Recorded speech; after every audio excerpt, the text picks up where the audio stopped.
વડોદરા શહેરમાં ગતરોજ અમારા દ્વારા જે વિશ્વામિત્રી પ્રોજેક્ટ છે તેની વિજિલન્સની માંગ કરી હતી, કારણ કે મોટા પાયે ભ્રષ્ટાચાર થયું છે. સિંચાઈ વિભાગનું જે 24 કિલોમીટર સફાઈ કરે છે, બાકીની સફાઈ કોર્પોરેશન કરે છે, એ બેવના અંતર વચ્ચે 50-52 કરોડનો ડિફરન્ટ આવતા અને સાધન સામગ્રીમાં પણ મોટો ડિફરન્ટ આવતા આજે અમે એની જાંચ માટે અગાઉ રજૂઆત કરી હતી. વડોદરા ટીમ વતી, આખા ટીમ વતી અમે લોકોએ જ્યારે રજૂઆત કરી હતી ત્યારે એની વિજિલન્સની તપાસ કલેક્ટર સાહેબે સ્ટેટ વિજિલન્સમાં લેટર લખીને કરાવડાવી છે, કોર્પોરેશનમાં પણ આપ્યો છે, સિંચાઈ વિભાગમાં પણ આપ્યો છે. તે બદલ આવા અધિકારી વડોદરા શહેરને મળ્યા છે જે નિષ્પક્ષ અને જે આવેદનપત્રનું માન સન્માન રાખે છે.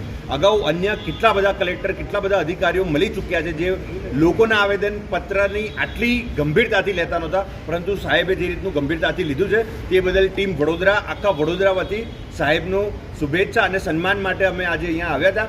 સાહેબ મિટિંગમાં વ્યસ્ત હોવાને કારણે, એમના બિઝી શિડ્યુલ હોવાને કારણે અમે ડેપ્યુટી કલેક્ટર સાહેબને સન્માનિત કર્યા છે અને સૌ કલેક્ટરની ઓફિસના સૌ કોઈ લોકોનો અમે આભાર વ્યક્ત કરીએ છીએ કે નિષ્પક્ષ જાંચ માટે અમે રજૂઆત કરી છે. હવે વિજિલન્સની ટીમ આવશે અને અગાઉ જે કોઈ નેતાઓ છે, અધિકારીઓ છે, કોન્ટ્રાક્ટરો છે, જેમની પણ મિલીભગત છે, કરોડો રૂપિયાનો ભ્રષ્ટાચાર છે, એ અગાઉ સ્પષ્ટતાની સાથે સામે આવશે.